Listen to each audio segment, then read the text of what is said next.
नमस्कार, आप सभी का बहुत बहुत स्वागत है लाइव लगातार में। मैं हूं आपके साथ कौशल कुमार। यह तस्वीरें हैं राजभवन के समक्ष की, जहां की ताना भगत पिछले 16 दिनों से त्रिस्तरीय पंचायत चुनाव का बहिष्कार 13 जिलों में कर रहे हैं कि 13 जिलों में चुनाव का संवैधानिक अधिकार नहीं है सरकार कराने को लेकर। लेकिन हम सीधे सवाल इनसे लेंगे, सभी ताना भगत यहाँ पर बैठे हुए हैं, कि आखिर इससे पहले जो चुनाव हुए, चाहे वो पंचायत चुनाव हो, लोकसभा हो, विधानसभा चुनाव हो, उन सभी चुनाव में भी आप लोगों ने विरोध जताया था, आगे भी विरोध जताएंगे। और इसका समस्या का हल क्या दिख रहा है? सामने राजभवन है, राज्यपाल से मुलाकात आप लोगों ने की, क्या कुछ आश्वासन मिला या मुलाकात ही नहीं हो पाया? देखिए, अभी तक तो मुलाकात नहीं हो पाई है। और रही बात आवाज़ उठाने की, तो लोकतंत्र में जितने भी तरीके हैं, हम लोग लिखित रूप में, रैली के रूप में, जनसभा के रूप में और व्यक्तिगत मित्रचार के रूप में, हर तरीके से हम लोग प्रतिनिधि मंडल और पूरे सामूहिक रूप से हर तरीके से इनका कान, आँख, नाक सबको खोलने की कोशिश किया। लेकिन अभी तक तो ये लोग नहीं जगे और ये अभी तक कुछ नहीं किए। लेकिन सबसे बड़ी बात है, आपको ये जानना होगा कि हम लोग मांग नहीं रहे हैं, 5वीं अनुसूची को लागू करने की मांग नहीं कर रहे हैं। हम लोग पंचायत चुनाव को रद्द करने के लिए इनको सलाह दे रहे हैं कि आप संविधान के हिसाब से आप नहीं चल रहे हो। और ख़ास करके खास हम लोग का गार्जियन जो होते हैं इस क्षेत्र का, 5वीं अनुसूची क्षेत्र का राज्यपाल होते हैं। और मुख्यमंत्री का तो यहाँ शासन प्रशासन चलता ही नहीं है। संवैधानिक तौर पे वो हमारे यहाँ शासन नहीं कर सकते हैं। रही बात प्रधानमंत्री का, उनका भी शासन नियंत्रण हमारे एरिया में संवैधानिक तरीके से नहीं होता है। तो राज्यपाल हमारा गार्जियन है, और राज्यपाल का आँख खुल पाया है नहीं खुल पाया है, कान खुल पाया है कि नहीं खुल पाया है, ये समझ की परे है।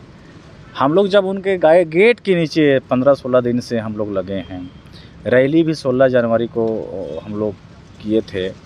इस तरह से कई बार हम लोग पद यात्रा भी करके आ रहे हैं। तो देखते हैं कि संविधान से देश चल रही है, धर्म ग्रंथ से, ये तो आने वाला दिन बताएगा। आप लोग सब देख ही रहे हैं कि क्या हो रहा है। अभी आपके सामने देखिए कि हमारे विकलांग बंधु जो बेरोजगार हैं और अच्छा डिग्री डिप्लोमा इनके पास है, इसके बावजूद ये अलग से विकलांग भी हैं, 2 बार नेट क्वालिफाई हैं। तो ऐसे स्थिति में उनको दर की ठोकर खानी पड़ रही है। फिर भी उच्चतम हायर से हायर एजुकेशन वही है। अभी तो देख रहे हैं ना पूरे झारखंड की स्थिति क्या है। यहाँ के विधायक को भी देख लीजिए, ये लोग विधानसभा में रोजगार के मुद्दे पे आपस में बहस नहीं करते। ये लोग धर्म के नाम पे, कोई लोग घंट बजाते हैं, कोई लोग मंदिर कहते हैं, कोई लोग मस्जिद कहते हैं। बेरोजगार के लिए, झारखंड के हित में ये लोग बात नहीं करते हैं। सरकार ने तो कहा था कि 5 लाख। देखिए, किस सरकार की बात करेंगे? राज की महागठबंधन सरकार सालाना 5 लाख लोगों को नौकरी देंगे बोला था। ये तो बेरोजगारी भत्ता भी देंगे बोला था। लेकिन केंद्र की सरकार को देखिए, अच्छे दिन आएगा, प्रति वर्ष 5 करोड़ लोगों को नौकरी देंगे, तो आपको 15 लाख का मकान देंगे। हाँ, अच्छे मतलब काला धन लाएंगे। तो मतलब यहाँ पर कौन सही है, क्या गलत है, कौन गलत है, ये जनता कैसे डिसाइड करेगी बताइए? इसी कारण आप लोग चुनाव का बहिष्कार, तो इसी कारण चुनाव का बहिष्कार नहीं कर रहे हैं। हमारे पूर्वज अंग्रेजों को यहाँ से भगाए, मतलब आज़ादी की लड़ाई लड़े। लेकिन उस वक्त भी अंग्रेज हमको गुलाम नहीं बनाए थे। चूँकि हमारा भाषा, संस्कृति, हमारा रहन सहन, हमारा विद्यमान विधि को प्रभावित होकर हम लोग को एक वर्जित क्षेत्र में रखा था। मतलब एक समझ लीजिए कि हमको सुरक्षा कवच में रखा था। और भारत का अंग्रेज ऑफिसर हमको हैंडल नहीं करता था। डायरेक्ट इंग्लैंड की महारानी विक्टोरिया का अधीन थे हम लोग। जब उनको भारत से जाना पड़ा तो उस वक्त हमको एक सुरक्षा कवच दिया, 1833 में ही दिए थे, जिसको हम लोग 5वीं अनुसूची कहते हैं। लेकिन 5वीं अनुसूची का नाम हुआ, पहले तो विद्यमान विधि था, उसका नाम आया भारतीय संविधान में। जब डॉक्टर बाबा भीमराव अम्बेडकर ने लिपिबद्ध किया तो उस वक्त 5वीं अनुसूची का नाम दिए और धारा 244 दिए। तो सवाल उठता है कि सरकार की जो स्थिति है, दशा है, दिशा है, हम लोग पूरे युवा समझ नहीं पा रहे हैं। तो हम लोग को विकल्प के रूप में संविधान मिला। अगर ये संविधान हम लोग 10 वर्ष पहले पढ़े होते या किसी भी स्कूल में पढ़ाई होता, यूनिवर्सिटी में पढ़ाई होता, तो आज तक जो स्थिति देख रहे हैं बेरोजगारी का या गरीबी का या भ्रष्टाचार का, ये सब सारा समस्या नहीं होता। इसलिए हम लोग कहते हैं कि 5वीं अनुसूची हज़ारों समस्या का समाधान है। विद्यमान विधि जो है हज़ारों समस्या का समाधान है। अर्थात हमारे पूर्वज झारखंड को विकास करने का परिकल्पना नहीं किए थे। हमारे पूर्वज जितने भी शहीद हुए, ये लोग झारखंड का विकास करने का परिकल्पना नहीं किए थे। ये लोग झारखंड को स्वर्ग बनाने का परिकल्पना किए थे। झारखंड को स्वर्ग बनाने के उद्देश्य से लोग अंग्रेज से लड़े थे। लेकिन आज देखिए हमारे सरकार विकास करने की ओर जा रहे हैं। विकास का मतलब इनको यही लगता है कि पूरा पेड़ कटवा दो, स्मार्ट सिटी बना दो, रोड पूरा पेड़ कटवा कर रोड चौड़ी कर दो, बड़े बड़े गगनचुंबी मकान बना दो। विकास इनका ये उद्देश्य है। 5 स्टार होटल। हाँ, 5 स्टार होटल खोल दो और लाखों लोगों को पलायन कर दो, मजदूर दुनिया भर का बढ़ा दो, भिखमंगे खड़ा कर दो, गरीबी पूरा बढ़ा दो, और लोग आपके पास आत्मनिर्भर ना हो के आए, आपके पास हाथ फैलाते भीख मांगने आए। ऐसा सिचुएशन को ये लोग विकास करते हैं। लेकिन हमारा पूर्वज सभी लोग शांति रहे, सभी लोग खुश रहे, सब बराबर रहें, और हमारा पोल्यूशन पर्यावरण भी हमारा कंट्रोलिंग में रहे।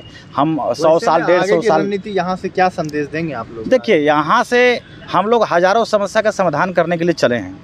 हम लोग का दशा दिशा बहुत विद्यमान विधि है। तो एक दिन में, 1 मिनट में, 1 घंटा में हम लोग आपको पूरा बात को नहीं रख पाएंगे। इसलिए आपको पर डे अलग अलग विषय पे हम पे डिबेट करना होगा, चर्चा करना होगा। आपके बारे भी हम लोग बात करते हैं, मीडिया के बारे में। अब देखिए, मीडिया खुद कटघरे में है। मीडिया लोगों की समस्या को तो समाधान करने के लिए दिन रात परेशान रहती है। हम आपकी आवाज़ लेकिन मीडिया का समस्या को, उसका असर नहीं दिख रहा। मीडिया का समस्या को कौन देख रहा है? मीडिया सारे लोगों की समस्या का हरण कर रही है, मतलब साथ दे रही है, लड़ रही है, लोगों को उचित दिशा में ले जा रही है। लेकिन मीडिया को कौन साथ दे रहा है? हम भी आपकी खबरों को 16 दिनों से दिखा रहे हैं, लेकिन कोई असर ही नहीं हो रहा है। ये तो है सबका। अभी तो हम कहेंगे, जैसे हमारे बीच में विकलांग भाई आए हैं, अच्छे पढ़े लिखे हैं। यहाँ हज़ारों लाखों पढ़े लिखे हैं, लेकिन कोई मानसिक विकलांग है, कोई आँख से विकलांग है, कोई पैर से विकलांग है। तो पैर से, शरीर से विकलांग को हम लोग विकलांग नहीं कहते हैं। जो लोग पढ़ लिख के अच्छा डिग्री डिप्लोमा करके जो घर के अंदर में फेसबुक और व्हाट्सएप में सिर्फ लगे हैं और क्रांति की ओर, लड़ाई की ओर आगे नहीं आ रहे हैं, वो लोग सबसे बड़ा विकलांग है। और वो लोग सोशल मीडिया पे क्रांति कर रहे हैं पूरा कमेंट्स के माध्यम से। तो सिर्फ यही तो थोड़ा मतलब परेशानी है। डिजिटल आंदोलन से काम नहीं चलना है। आप डिजिटल आंदोलन जब करना है तो आप डिजिटल भी खा लो, डिजिटल नौकरी कर लो, डिजिटल इनकम कर लो ना। आप एसी मत चलाओ, डिजिटल आप हवा मंगा लो, डिजिटल ठंडा मंगा लो, मोबाइल से मार्केटिंग कर लो। तो मोबाइल से हर कुछ नहीं किया जा सकता। जो बोल रहे हैं आप, ये सब हो रहा है। नहीं, यही बात है आप बोल रहे हैं। मोबाइल से कमाई हो रहा है, डिजिटल मार्केटिंग हो रहा है, चाहे वो डिजिटल पेमेंट हो रहा है, सभी डिजिटल हो रहा है। देखिए, डिजिटल लुटाई भी हो रहा है। आप इस बात को समझिए। आज कमाई की ज़्यादा चिंता मत करिए। आज आपके पास जो है, चाहे धन हो, चाहे रुपया हो, चाहे ज़मीन हो। विरोध कर रहे हैं इन सभी चीज़ों का, डिजिटलीकरण का? नहीं, उसका विरोध नहीं कर रहे हैं हम। डिजिटल का कैसे विरोध करेंगे? लेकिन हम समझा रहे हैं कि आज इनकम करने से ज़्यादा खर्च को कैसा रोका जाए, खर्च का चेकडैम कैसे बनाया जाए। देखिए, पानी आता है, बारिश होती है, लेकिन सारा पानी बह के आपका नदी के नाली के माध्यम से अगर चला ही जाए तो जल स्रोत आपका ऊपर होगा? नहीं होगा ना। तो सेम टू सेम है आपका इनकम, अर्थ है। आप इनकम किसी भी तरीके से करते हैं। 1-2 तरीके इनकम के आप हो सकते हैं। लीगल तरीके भी हो सकते हैं, लीगल इनकम भी हो सकते हैं। लेकिन आपका उसको जमावाचार। पूरा परिचय बतला दीजिए। नंदलाल टाना भगत। चलिए, हम पंचायत चुनाव का आप लोग विरोध करने के लिए यहाँ पर बैठे हुए हैं। क्या कहना चाहेंगे? कब तक बातें सुनेंगी और कब तक यहाँ पर आप लोग डटे रहेंगे इसे? ये तो यहाँ की सरकार जी, ये यहाँ की सरकार अब क्या सोचती है? ये जनता की पक्षधर वाली सरकार है या कि अपने जेब भरने वाली सरकार है? सरकार पर तो कुछ भी नहीं कर सकते हैं, क्योंकि राज्य सरकार से लेकर के केंद्र सरकार की रवैया साफ साफ दुनिया देख रही है। आप किसी भी क्षेत्र में देखिए, केवल स्लोगन लागू कर देने से वो धरातल पर दिखाई नहीं पड़ते। धरातल पर लागू करने से ही उस स्लोगन का महत्व पड़ता है। तो वैसे में कब तक ऐसे यहाँ पर आप लोग डटे रहेंगे? हम लोग तो अनिश्चितकालीन सत्याग्रह के लिए अब ठान चुके हैं। अब इस पर क्या संज्ञान लेती है सरकार, नहीं लेती है, यहाँ पर महामहिम क्या संज्ञान लेने के लिए भी तैयार होते हैं। ये तो देखा जाएगा कि अगर यहाँ पर सरकार नाम की कोई चीज़ है तो इस पर विचार करेगी। और इससे भी बड़ी बात ये होती है कि भारत देश में सबसे बड़ी अगर देखा जाए तो संविधान है और संविधान से देश चलती है। दुनिया जानती है कि भारत की संविधान के जैसा सरल और भाषा कोई नहीं है। अगर स्पष्ट करे कि यहाँ पर देश जो है संविधान से नहीं चलेगी, बल्कि यहाँ पर सरकार की और उस उच्च चोटी में विराजमान उस लेवल पर विराजमान कुर्सी में बैठे हुए लोगों के दादागिरी से अगर देश चलती है तो घोषणा कर देना कि संविधान से नहीं बल्कि दादागिरी से चलती है। साफ शब्दों में जाहिर कर दे, स्पष्ट कर दे कि जिसकी लाठी उसकी भैंस। हम लोगों को संविधान में जो दर्ज हुआ है, जो हम लोगों का हक अधिकार जो मिली हुई है, उसको हम लोगों धरातल पर लागू करने के लिए बोल रहे हैं। हम लोग किसी का हक अधिकार को नहीं छीन रहे हैं, सिर्फ और सिर्फ जो संवैधानिक चीज़ है उसको धरातल पर लागू हो जाए, यही तो हम गुहार कर रहे हैं। न्यूज अपडेट के लिए आप हमारे चैनल को सब्सक्राइब करें। आप हमें फेसबुक और इंस्टाग्राम पर भी फॉलो कर सकते हैं। बने रहे लगातार .in के साथ।